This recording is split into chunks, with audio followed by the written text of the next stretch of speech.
How's it going, ladies and gentlemen? Welcome back to another video with me, OLT, and welcome to the Mercedes-Benz EQE 500 SUV.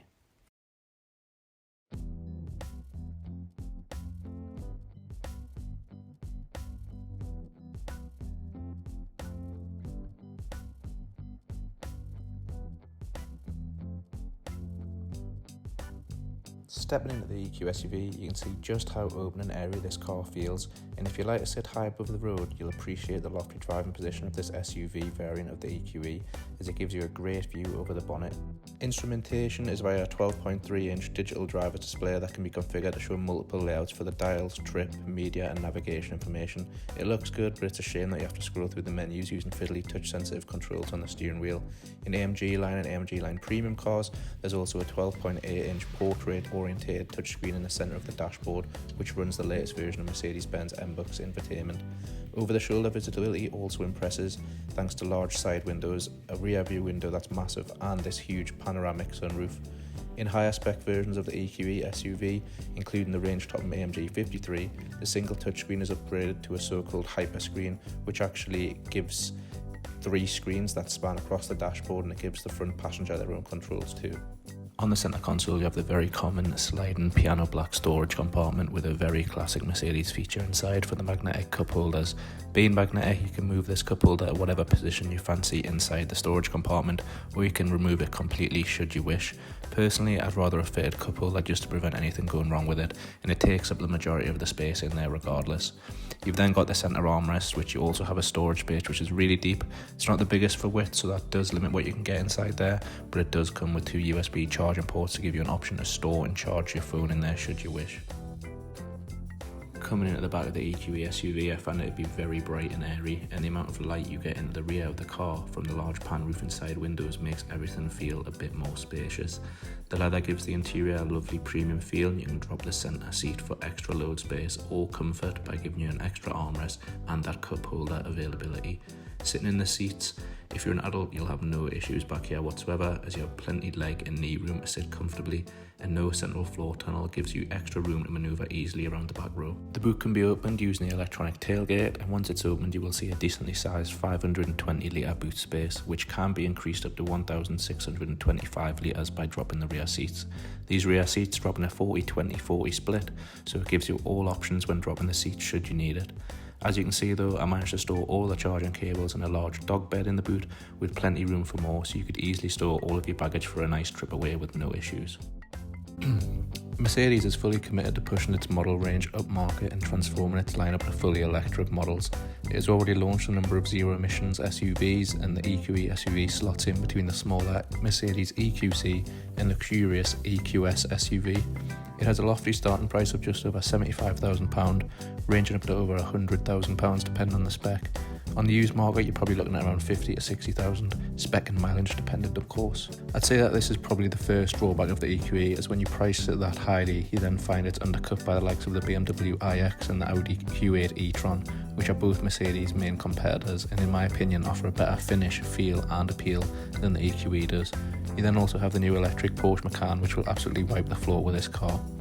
If you then consider non-electric vehicles, the EQE then finds itself in the same price point as a Range Rover, Range Rover Sport, Porsche Cayenne and BMW X5, which are all miles clear of this EQE, and if you're a car person, this won't even get a sniff in comparison to those. The entry-level EQE 350 gets 288 brake horsepower and can go from 0 to 62 in 6.6 seconds. That's not quite as fast as the equivalent Audi 8 e-tron or the BMW iX, but there's still sufficient performance to take advantage of gaps in traffic and get up to motorway speeds easily. Those wanting a bit more force and power might want to consider this EQE 500 that we've had in this test. That develops 402 brake horsepower and cuts the 0 to 60 time down to 4.9 seconds. Plant your right foot down in this one and you will be pinned back into your seat with some vigour, getting up to speed before you know it. If you want even more performance though, you'll be even keener on the Mercedes AMG EQE 53, which has 617 brake horsepower and a 0 to 62 time of just 3.7 seconds. It comfortably beats the Audi's SQ8 e-tron, and it is slightly quicker than the range-topping BMW iX, which is the M60, and that does it in about 3.8 seconds. When it comes to how far you can go on a charge then, the base 350 with its 89 kilowatt kilowatt-hour battery capacity officially provides up to 334 miles of range. Both the 500 and the AMG 53 though have a slightly larger 91 kilowatt-hour battery, which allows the 500 to officially cover 324 miles and the AMG 53 up to 305 miles, though that is what Mercedes tell you. In the real world, that is probably going to be different. All EQEs come with air suspension, which generally provides forgiving and composed rides at higher speeds.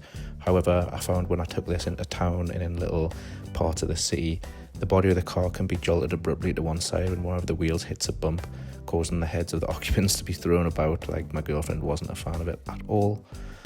You've then got sports mode on this, and it not only adds some reassuring weight to the steering, but also ensures there's less lean through corners.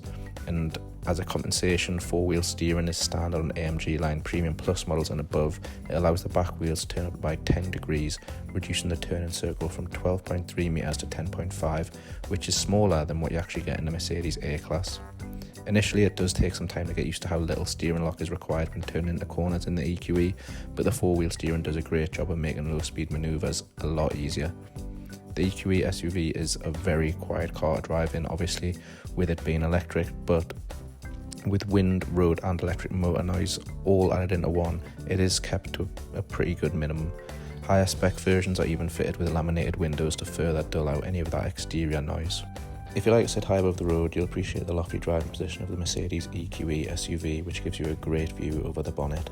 Base models get fake leather upholstery that is a good imitation of the real thing, but genuine hides are available as an option. The front seats come standard with heating features, and you'll have no trouble getting comfortable either, because the front seats and steering column are electronically adjustable. Plus, the seats feel plush and thickly padded, and adjustable lumbar support is standard on all trim levels. The entire cabin is lit by contoured ambient lighting strips cleverly integrated into the design, and they look really nice, to be fair, especially at night. A large panoramic sunroof is standard, but those seeking the utmost in luxury may want to consider adding optional features such as massaging front seats, the 4-zone automatic climate control system, and the onboard air purifier, just if you want to add that extra bit of specialness. A large 12.8-inch infotainment touchscreen is standard and runs Mercedes-Benz MBUX software interface, which can also recognise your voice commands. Apple CarPlay and Android Auto are both standard features, and all models also come with wireless smartphone charging pad and a Burmester stereo system, which was actually really good. A secondary 12.3-inch display serves as a digital instrument panel, and a heads-up display is available that can project driving directions via Mercedes' augmented reality navigation system in such a way that it makes them appear like they're on the road ahead of you, which is really, really clever. For just under $8,000, you can have the 3 screens blended into the dash, spanning 56 inches in hyper screen. Over-the-shoulder visibility also impresses thanks to large side windows and a wide rear window. Parking is made even easier by the standard front and rear parking sensors and rear view camera, though if you want to upgrade that, you can go for the AMG line Premium trim or above, and you'll get a 360-degree camera. Mercedes also offers you warranty for its current production models, which align with most of its rivals. However, unlike BMW and JLR, the company doesn't provide any complimentary maintenance. In terms of charging, all versions have a maximum charging speed of 170 kilowatt hours, which matches the Q8 e-trons, but is slower than the iX's maximum rate of 195 kilowatts. A 10 to 80% charge should take around 31 minutes if you can find a suitably powerful public charging point, while a full charge using a 7 kilowatt home EV charger will take around 14 hours, so that's something you'll have to do overnight. Overall, if it were me personally, would I recommend the Mercedes EQE 500 SUV? I'm going to say no, and that's purely for the fact of a few key reasons. The first of those being, I just find it an incredibly bland car. The exterior looks don't appeal to me in any way at all, and then the inside of the cabin, I think the dashboard is just extremely dull. Unless you have spent the hefty £8,000 upgrade to the hyperscreen layout, it just doesn't do anything for us. It's so bland, it's so boring, and I think Mercedes have really missed a trick on this one. The second reason is the price tag of the EQE SUV. To get the spec you want, you're going to be spending upwards of $85,000, and when you're in that sort of league, the car is unfortunately getting relegated every single time. At near enough £100,000, there is abundance of cars that are going to outdo this one in all areas, and I personally think it's very overpriced for what it actually is. If I was priced closer at a 40 to 50,000 range, then I think it can compete. So ladies and gentlemen, I've been OLT, this has been the Mercedes-Benz EQE 500 SUV. I hope you've enjoyed this breakdown and review, and if you have, please drop a click on that like button, leave us a comment if you are an owner of the EQE SUV, or just generally what you think of the EQE SUV. There's plenty of more content coming, so drop a sub and I'll hopefully catch you all in the next one.